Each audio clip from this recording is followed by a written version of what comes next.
A harrowing story out of Nebraska where a deranged woman was killed by police after kidnapping a child and stabbing him. And a twist to this story, this woman had previously committed heinous crimes. By having been found not guilty by reason of insanity, she was allowed to walk the streets leading up to this incident. Seen in a Walmart parking lot in Omaha, Nebraska. Police say a woman armed with a large knife attempting to kidnap a 3-year-old boy. Here's Trevor Alt now. This is the moment police fatally shot a woman who they say kidnapped a 3-year-old boy and slashed him with a knife. He looked very scared. He looked like he obviously didn't know suspect. Authorities say Tuesday morning, 31-year-old Noemi Guzman stole that knife from a Nebraska Walmart and grabbed a shopping cart with 3-year-old Kyler Hillman. Took possession of the child, essentially kidnapping the child, gave commands to the caretaker of the child to walk in front of the shopping cart. Police say Guzman forced them out to the parking lot. Officers rushing to the scene, yelling for the woman to drop the knife, but she refused. There is video that shows the suspect swiping the knife at the child, cutting him across the face. 2 officers opened fire. Guzman was pronounced dead at the scene. Kyler was taken to the hospital, his family sharing these images showing cuts to his face and hand. His parents now reunited with their son, thanking officers for their swift action. If they wouldn't have reacted when they did, we wouldn't still have him. And David, this suspect had been under court supervision after she previously stabbed her dad and tried to set him on fire. She was found not responsible by reason of insanity. That incident happened a mere year ago. She viciously attacked her father and started several fires. It was a big enough of an incident to make the news. An Omaha woman accused of setting her father's house on fire and then breaking into the rectory of a church with the priest barricaded inside is no longer in custody. On Friday, a judge released Noemi Guzman on her own recognizance. The state had argued she needed to be given a high bond in order to get out of jail.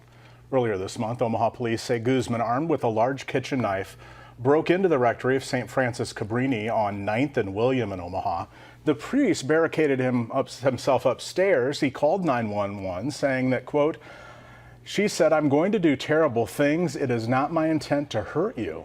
Firefighters rescued him from the second-floor window after she charged at him with that knife, according to court records. Guzman is accused of tearing things off the walls, including a historical painting doused with oil and wind with an estimated value of at least $5,000. The judge ordered Guzman to comply with any Board of Mental Health requirements and to stay away from the church. She's facing 4 felonies, including assault, arson, and burglary. People that commit horrific crimes but are found not guilty by reason of insanity need to be institutionalized. If not in a prison, then in a criminal insane asylum. This demonic monster nearly murdered this innocent little boy. This case reminds me of another case where a deranged nutjob murdered an innocent child and assaulted his family. And guess what?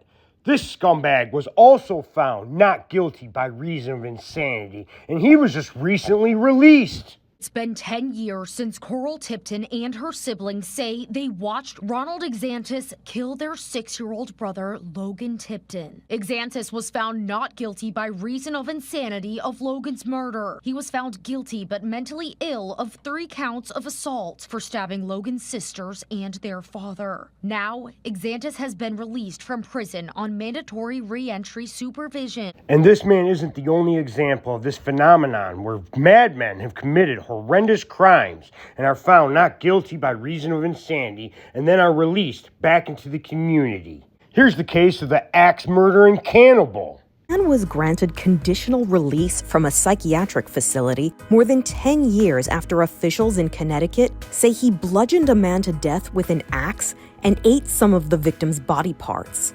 Tyree Smith was found not guilty by reason of insanity in 2013. And this isn't isolated to just a few incidents across the country. This is widespread. Randomly shooting a pregnant woman inside her car has been found not guilty by reason of insanity. That shooting happened in the Belltown neighborhood in 2023. 34-year-old Ina Kwan and her unborn daughter were both killed. Her husband was seriously injured. Cordell Gooseby was charged with first-degree murder. But by presenting a not guilty by reason of insanity defense, Gooseby agrees that he committed the crimes but had a mental disease at the time, per Washington state law. Starting to notice a pattern here, guys? Yeah, me too. These people that are being found not guilty by reason of insanity, why aren't they institutionalized? Why are they allowed to just walk the streets when they pose a danger to every single person out there? And invariably, we'll have bleeding hearts saying, but they take their medication. They're no longer a threat. Do you guys have any idea of what the percentages are concerning schizophrenics who stop taking their medication?